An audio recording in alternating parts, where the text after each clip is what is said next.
So I'm going to can potatoes today. I have never canned potatoes. I do know that you can leave the peels on if you wash them really good. A lot of people do that. It's not recommended to. It's recommended to peel them. I am not going to be a rebel my first time, so I am going to peel them. And I want to try a couple different methods. One is your basic cut up into 1-inch chunks and put those in quarts. And another method is quarts with water and that. The other method is dry canning. And I was thinking about doing some smaller pints with smaller diced pieces for making hash or something like that, a casserole with diced pieces, and doing that with the dry canning method. I think with the dry canning method, the potatoes will be firmer because they're not, soaking and cooking in the water and whatever while they're being processed. So anyway, I want to try that out, see how that works. A lot of people like it. And I also want to do some of the potatoes with not just water, but some broth or a bouillon mixed in. I have the Better Than Bouillon concentrate and some onion. It'll give the potatoes some flavor, so when you're ready to use them, you can just kind of mash them up or make a quick potato soup, and you can use the liquid that's in the jar. It's already flavored. The potatoes are flavored. You can put the potato in the oven and roast them, and they'll be delicious. Again, I don't know that because I haven't tried it, but I've seen a few other videos discussing that. So I'm going to finish peeling all my potatoes. I'm going to dice them and soak them in water. This will help release some of the starches. I will drain that, rinse them, let them soak again. I think they said for about a half an hour each time. I'll do that 2 or 3 times. And then I will start the canning process. And I'll bring you back then.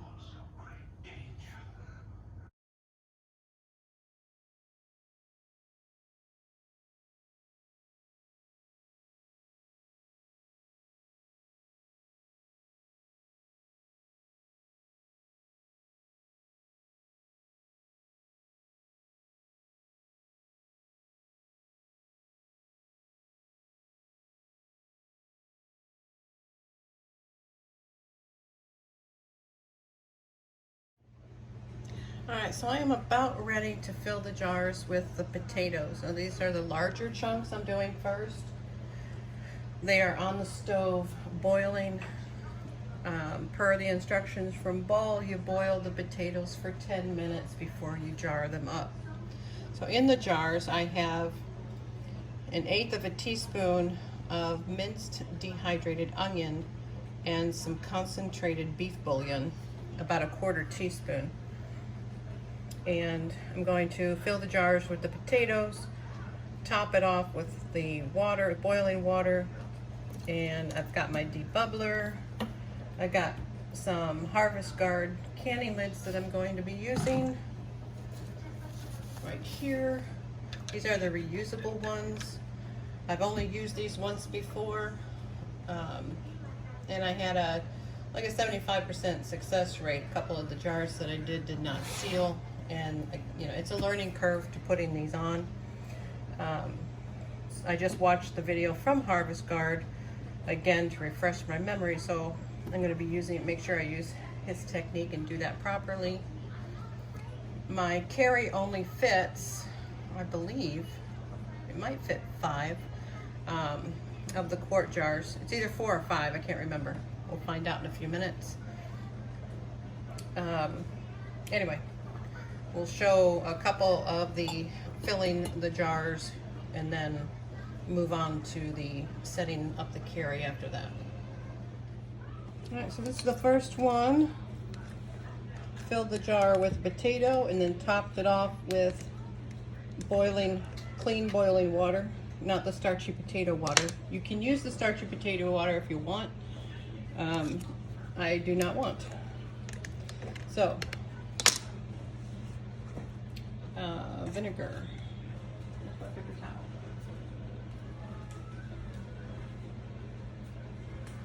I know I put a napkin over here. Sorry, get another one. I keep my vinegar in a spray bottle.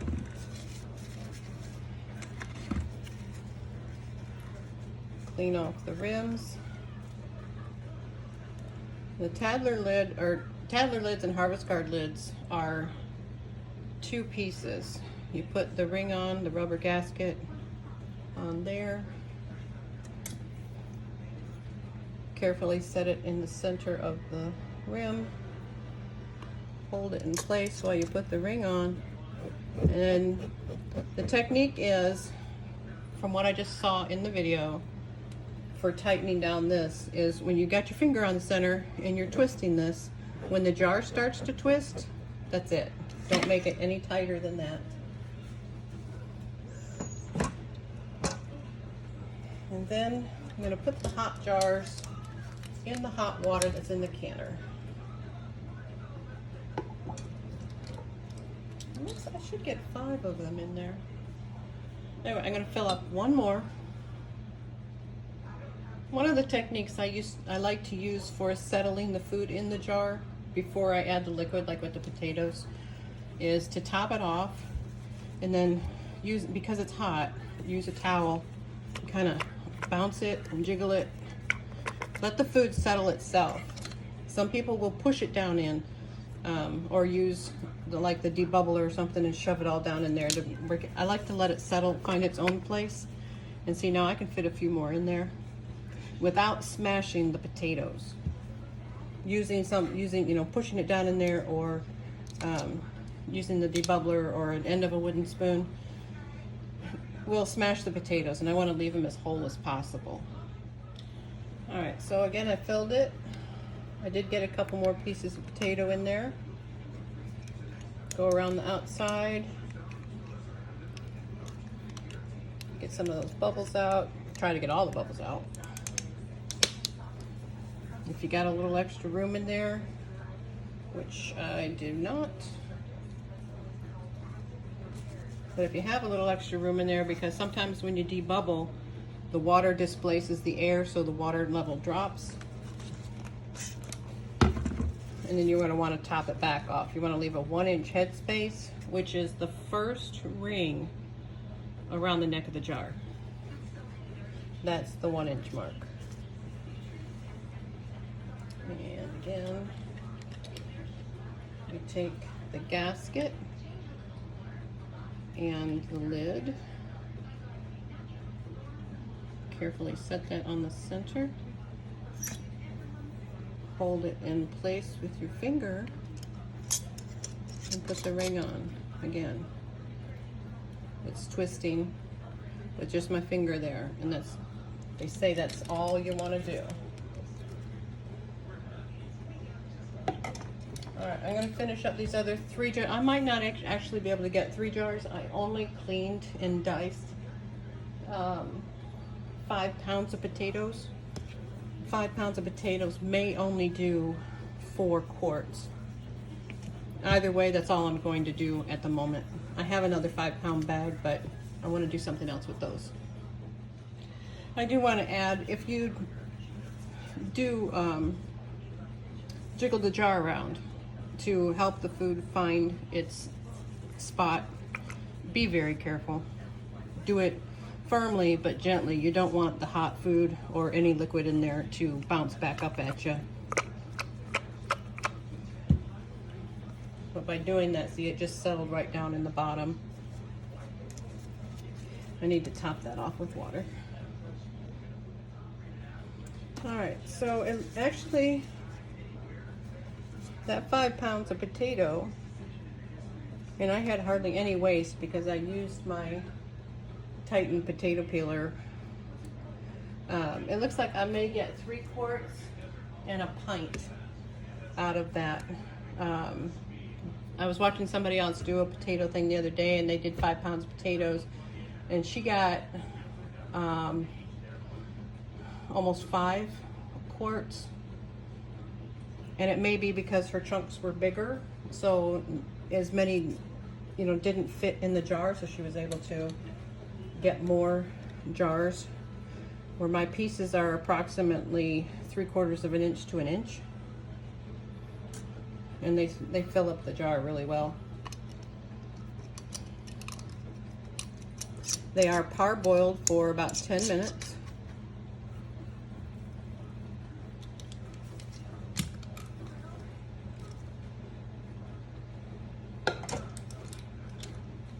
All right, I'm gonna get a quart jar, fill that, and then set up the Carey pressure cooker canner. All right, so yeah, I've got exactly 3 quarts and 1 pint of potatoes from that 1 bag of 5-pound bag of russets, which I'm happy with. Like I said, I've never done potatoes before. This is my first time, so I am happy with that. Just, you know, if you've got an off amount and you don't have a jar to use, now the processing time on this is only 5 minutes difference, so I'm not going to worry about putting this in with the quarts. It's 35 minutes for pints and 40 minutes for quarts, so I'm not going to worry about that. If they turn out mushy, you know, you got mashed potatoes, no big deal.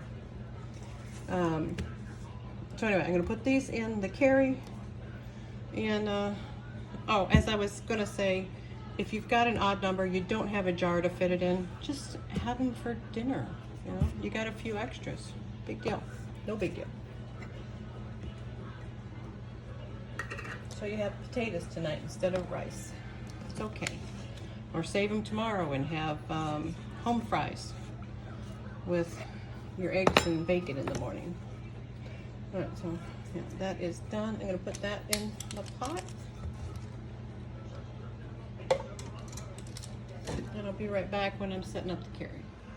All right, so with the Carey pressure canner cooker, when you put the product in, with the smaller jars like the pints, the half pints, the little 4-ounce jars, you don't have to worry about this.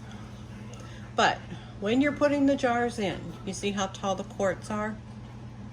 They are going to hit this little nubby that is it's the pressure gauge and the vent area here. It's going to be, you want it to line up with this, because I'll show you why.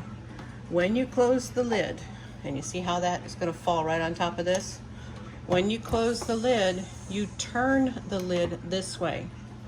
That puts the valve and the pressure, I don't even know what to call that. Anyway, it's a pressure gauge for all intents and purposes. It is now going to be between this jar and the other jar. It's going to be in that space there. So you won't have to worry about blocking the vent when you do that.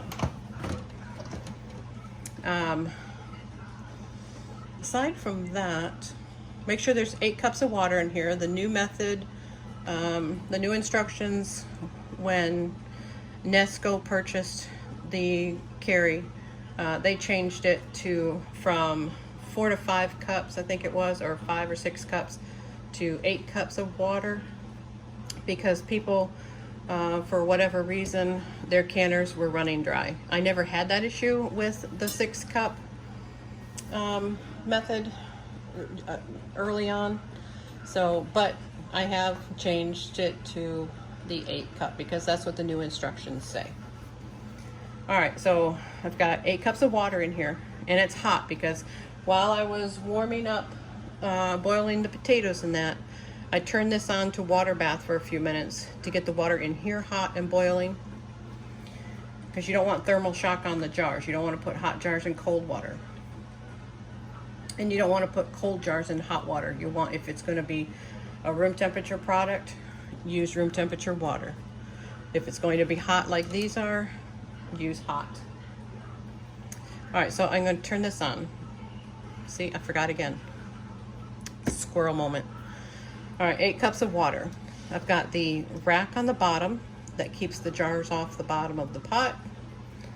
I've got this jar lined up with the vent, so when I close the lid, the vent will now be over here. Now here's a trick. Will I be able to lock this? Because the Carey has a safety feature where if it's too hot, it won't let you close it. If it's too hot and there's too much pressure inside when it's locked, it will not let you open it. So,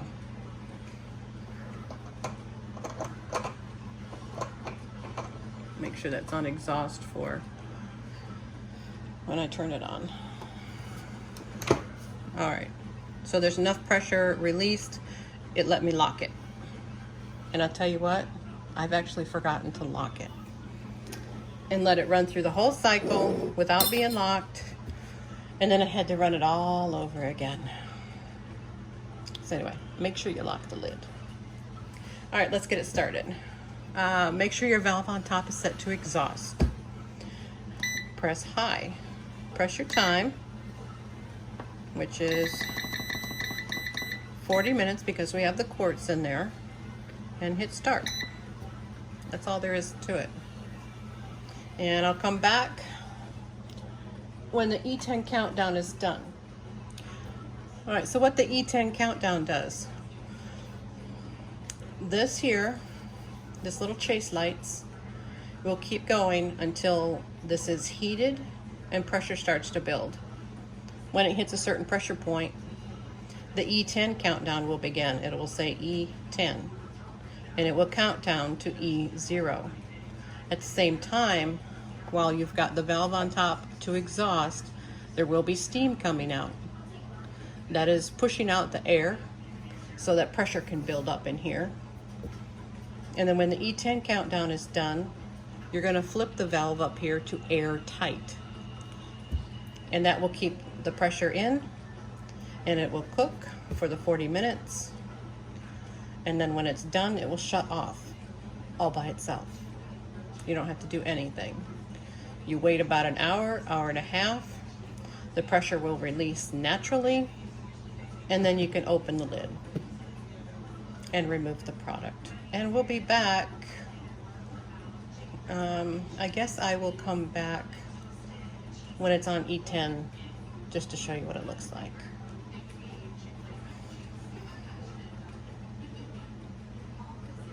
This will probably take about 10 or 15 minutes to get the E10 countdown going. Sometimes it takes longer. It really depends on how much product you have in the pot. But I've had it take 20 minutes and I've had it take 10 minutes. So that's it. All right, so it just beeped and started the E10 countdown. You can hear the steam coming out of there. Remember, this is on exhaust. You want to be able to push the air out so the machine can build up pressure. Down, it's going down to E9. When it gets down to E0, it will beep again and let me know it's ready for me to flip the valve to airtight.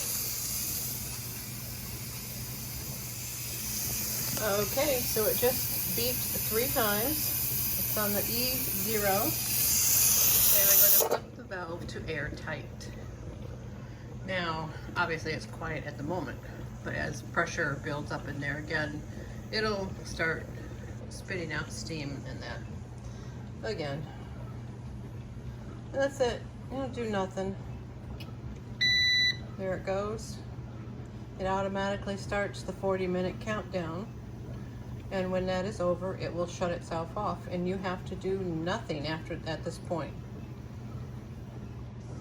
You just walk away, I don't advise leaving the house unless it's an emergency, but it will shut itself off when the 40 minutes is done.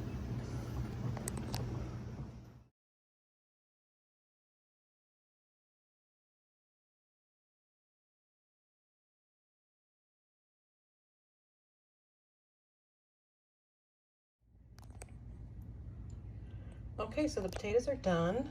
They look great. I'm so happy.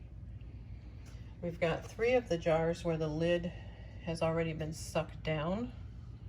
This one here is still bowed up a little bit.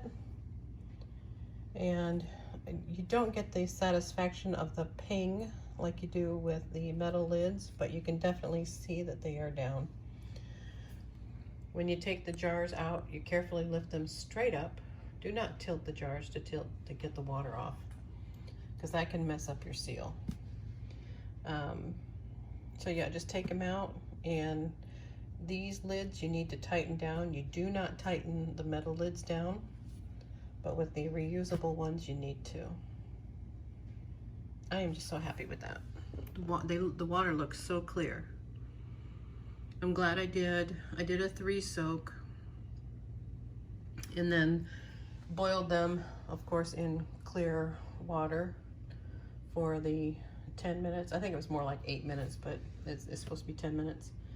But then they sit in the hot water while you're filling all the jars. So anyway, back to my point is I did a 3 soak, boiled them in clean water, and then filled the jars with clean water. I did not use the boiling liquid for when I boiled them, so that they look really clean.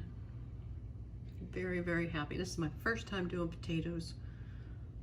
Very happy with the outcome so far. We'll see what happens. I think I might do a taste test on the small jar tomorrow. But in the meantime, I'm going to cover the jars with a towel, because I do keep my house on the cool side, about between 70 and 72. And my mom always covered them, which is why I'm going to cover them. Some people say you don't have to, and no, you don't have to. But my mom always did, and one of the reasons is because, again, with the AC, you get that cool draft on the jars, and that can cause a thermal shock, and that can break your jars. We don't want cracked. We do not want cracked jars. So just let them sit there overnight. Let's see, it's just after 5 o'clock. This stopped approximately 1 hour ago. So yeah, anyway, I'm gonna let those sit overnight. We'll do a taste test probably for either breakfast or lunch tomorrow. And then I'll clean the jars, remove the rings, and then put them on the shelf for storage. Sweet.